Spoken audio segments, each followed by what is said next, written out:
Once they decided to build this golf course, I think they really thought it could be the beginning of a birth, not a rebirth, but a birth for golf in Rio and in Brazil.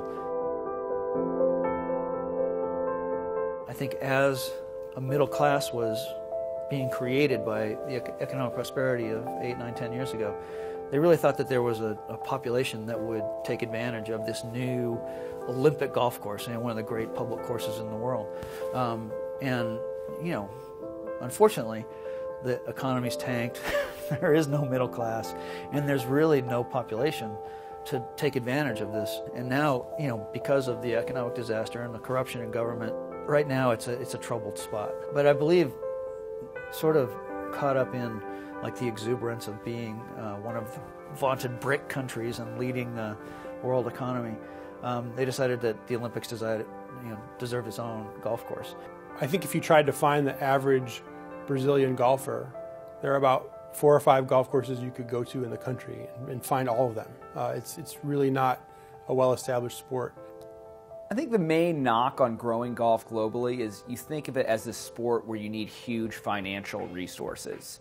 Golf can't really exist in places that are still trying to sort of get their head above water economically. The cradle of golf in Rio is this beautiful little golf course called Gavia Golf and Country Club.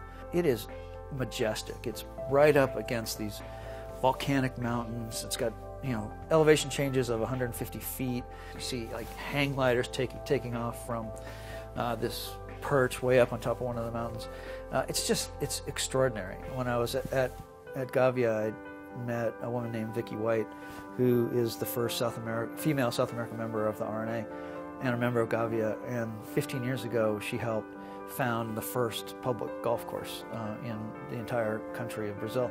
And it's kind of amazing. She founded it not just to build a golf course, but to become a golf academy and to give children in one of the poorest communities in Brazil, one of the poorest and most violent communities in Brazil, like a chance to get an education, a chance to get some health care, a chance to learn a game through which they might learn some like discipline and get a measure of like hope in the future. That's about 70 minutes from Rio by car. It takes 130 children every year.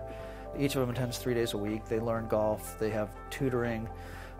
They have medical visits. They have some food provided, and it's become not just a place where children can learn to succeed, but it's employed 15 or 20 people, most of whom were former caddies at Gavia, and become a real bastion of hope in kind of a hopeless part of the world.